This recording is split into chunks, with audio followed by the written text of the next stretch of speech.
अब अगर रोजगार नहीं मिला ना तो देश सर पे उठा लेंगे। बच्चों के 200 नंबर आने के बाद भी सिलेक्शन ना होना क्या साबित करता है? आए थे कि ये सरकार पहले वाली सरकार से भी बेहतर काम करेगी और हमें रोजगार देगी, बट इस सरकार ने तो सारे रोजगार खत्म कर दिए। महंगाई चौथे आसमान पे है, पेट्रोल का दाम इतना बढ़ गया कि अब आप बाइक नहीं चला सकते। कि आप सब इनकी वीडियो को जाके डिसलाइक करिए, इनको मजबूर कर दीजिए लाइक डिसलाइक बटन को बंद करने के लिए। इतने कमेंट करिए, इतनी वीडियो इनकी रिपोर्ट करिए, मोदी जी की मन की बात को डिसलाइक करिए। और एक बात जो मैंने पहले भी कही थी, क्योंकि अब यह मुद्दा पूरे देश में फैलना चाहिए, लोगों को पता चलनी चाहिए कि हम किस तरीके से जूझ रहे हैं नौकरी के लिए, कितनी परेशानी हमारे जीवन में है। एसएससी में जो हो रहा है वो बर्दाश्त के बाहर है। बहुत लोगों की जिंदगियां लगभग खत्म सी हो रही हैं। एग्जाम में 80% कट ऑफ का जाना यह दर्शाता है कि आपको पेपर लेना ही नहीं आता। 18 तारीख वाले मेंस में बच्चों के 200 नंबर आने के बाद भी सिलेक्शन ना होना क्या साबित करता है? कि जान निकाल के रख दूं पेपर के अंदर तब मेरा सिलेक्शन होगा।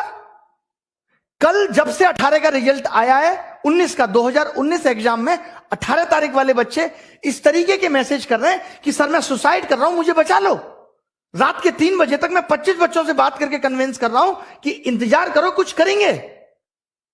हम सरकार को इसलिए लेकर आए थे कि यह सरकार पहले वाली सरकार से भी बेहतर काम करेगी और हमें रोजगार देगी, बट इस सरकार ने तो सारे रोजगार खत्म कर दिए। महंगाई चौथे आसमान पे है, पेट्रोल का दाम इतना बढ़ गया कि अब आप बाइक नहीं चला सकते।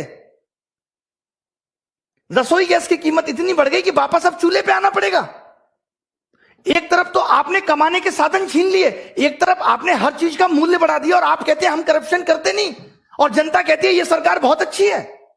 2019 में इंडिया करप्शन के स्थान पे 80 नंबर पे थी और 2020 में वही 86 नंबर पे हो गई। मैं पूछना चाहता हूं, अभी तो जांच बैठी नहीं, तब 6 अंक आगे निकल गई। जिस दिन जांच बैठेगी तो पता चलेगा ना कि करप्शन हो कितना रहा है।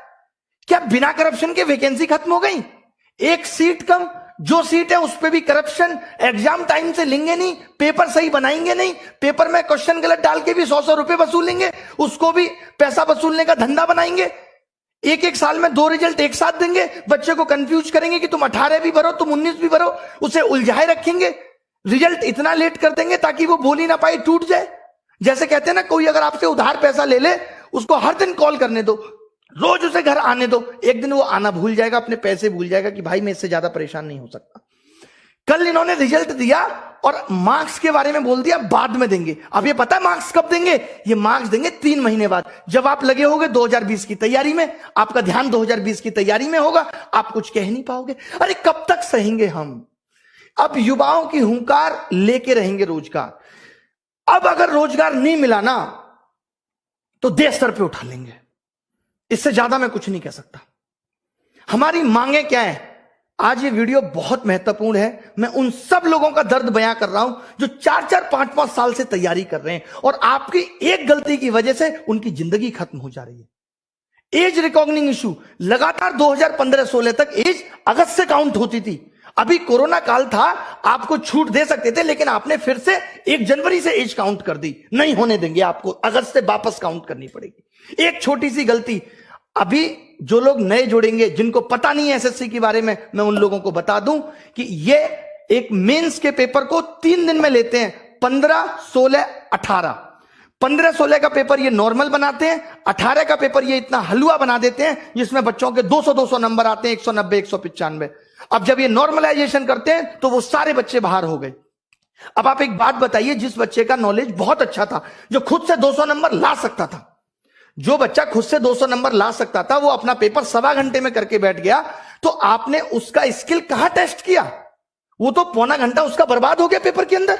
और अब आप कह रहे हो कि आपके जो 200 नंबर थे वो उन बच्चों के मुकाबले कम है और उनको आपने 160 पे ला दिया और उन किसी बच्चों का सिलेक्शन नहीं हुआ। ये कहां की इंसानियत है? अब आपको 2019 का 18 वाला मेंस दोबारा कराना होगा। लड़ाई उस मेंस को दोबारा कराने की है।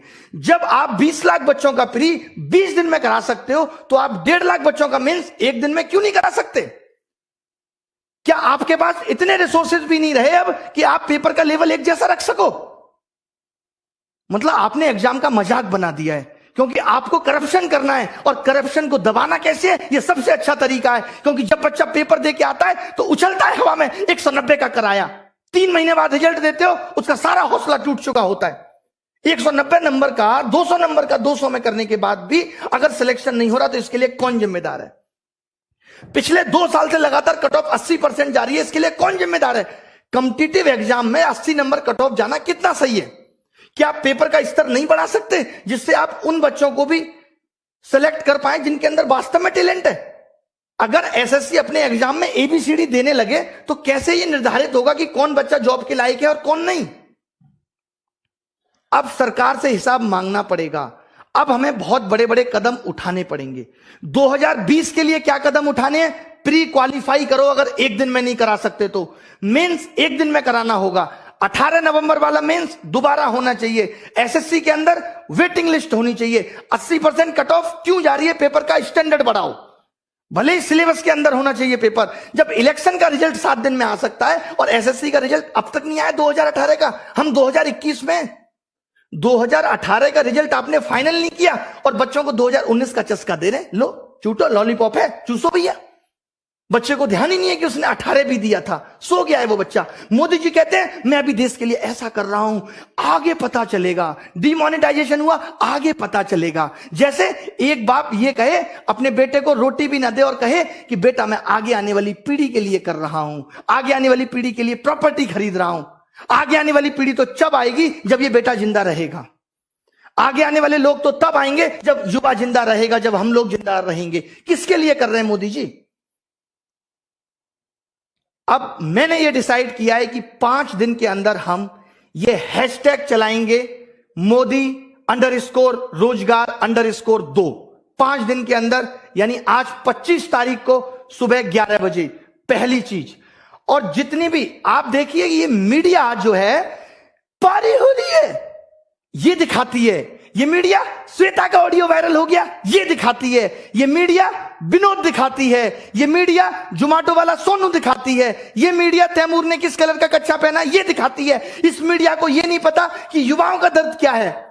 अगर मीडिया ने ये टॉपिक नहीं दिखाया, ये अनफेयरनेस नहीं दिखाई, तो आप सबको मेरी कसम है कि सारे मीडिया चैनल्स की वीडियो को जाके रिपोर्ट करो। हम दिखाएंगे कि इनका आईटी सेल हमारी ताकत के सामने कितना तुच्छ है और हम क्या कर सकते हैं। मेरी सब युवाओं से गुजारिश है।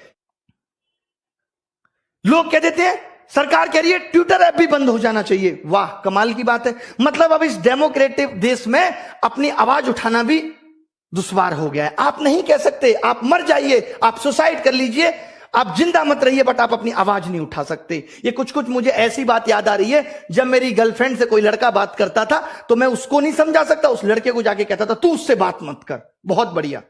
अभी एनालिसिस होता था, अब एनालिसिस पे आईबी ने यह कह दिया कि अब एनालिसिस नहीं होना चाहिए। आप एनालिसिस रोक देंगे और जो बच्चा घर घर जाके बताएगा, इससे आपको पता है क्या होगा? अब एनालिसिस भी बिकने लगेगा दूसरी एप्स पे, कि लोग अब एनालिसिस खरीदेंगे, यूट्यूब पे नहीं आएगा और आपको पता नहीं चलेगा। आपको क्या करना चाहिए था कि हर पेपर का हम लेबल बदल देंगे, करो एनालिसिस, कितना करोगे? आप अच्छा कुछ नहीं कर सकते। मतलब सरकार ने जॉब देने को इतना फॉर ग्रांटेड ले लिया है कि इससे उनको कोई मतलब नहीं है किसी की जॉब लगे किसी की नहीं। जब इस देश में चुनाव दोबारा हो सकता है तो 2019 का 18 नवंबर वाला पेपर भी दोबारा हो सकता है। और क्यों ना हो, आपने ऐसा पेपर क्यों बनाया कि बच्चे के 200 नंबर आए? और जब बच्चे के 200 नंबर आए तो आपने उसे क्यों बाहर कर दिया? किस बेसिस पे आपने उसे बाहर कर दिया? हमें इसका जवाब चाहिए। अब रिफॉर्म्स होके रहेंगे। जितने भी सोशल मीडिया के इन्फ्लुएंसर हैं, जितने भी हैं, मैं एक एक का क्या नाम लूं, मेरी इन सबसे गुजारिश है कि हमारा साथ दीजिए इसमें। जितने भी बड़े बड़े टीचर हैं जिनको लोग बहुत जानते हैं, उन सबसे मेरी गुजारिश है कि आप वीडियो बनाएं। मैं स्पेशली नाम लेता हूं यहां पे लोगों का, ताकि वो लोग वीडियो बनाएं। ऐसे लोग जो हमारा साथ दे सकते हैं, जितने भी वाइन्स बनाने वाले बड़े बड़े लोग हैं, उन सब से, जिनके आप फैन हैं, उन सबको कहिए कि हमारा साथ दीजिए। और सबसे बड़ी चीज ये है कि ट्विटर पे हम ट्रेंड क्यों कराना चाहते हैं? ट्रेंड तो ट्विटर पे एक दिन में खत्म हो जाएगा, कोई निष्कर्ष बहुत बड़ा नहीं निकलेगा। हम ये चाहते हैं कि इतनी ये बात फैल जाए हम इतने इनके वीडियो डिसलाइक कर दें, इतनी बुरी तरीके से हम मीडिया चैनल को बॉयकॉट कर दें, इतनी बुरी तरीके से हम इनकी मन की बात को बॉयकॉट कर दें कि ये मजबूर हो जाएं कि हमसे बात करें। और जब ये बात करेंगे तो हम ये अपने 5 मुद्दे बताएंगे। बहुत बड़े मुद्दे नहीं है ये, बहुत बड़े मुद्दे नहीं है कि वेटिंग लिस्ट हो, as recognizing issue sort out हो, 18 नवंबर मेंस फिर से हो, और 2020 में मेंस एक दिन में हो, और प्री क्वालिफाई करो। अगर आप एक दिन में नहीं ले सकते, क्योंकि हमें अब आपके नॉर्मलाइजेशन के तरीके पे बिल्कुल भरोसा नहीं है, कोई ट्रांसपेरेंसी नहीं है उसके अंदर। क्यों नहीं दिया आपने मार्क्स? 5 दिन के अंदर आपको मार्क्स देने होंगे। मैं एसएससी से ये गुजारिश करता हूं कि आपको 5 दिन के अंदर मार्क्स देने होंगे। मार्क्स तो आपके पास है ना? कितना टाइम लगता है अपलोड करने में? स्पीड नहीं आ रही? जियो की सिम भिजवा दें? बताइए कि आप मार्क्स नहीं देंगे, क्योंकि आपको पता है आप मार्क्स उस वक्त देंगे जब बच्चा 2020 में बिजी होगा, चाहकर भी कुछ नहीं कर पाएगा। उसको लगेगा यार अब 2020 ना हाथ से निकल जाए।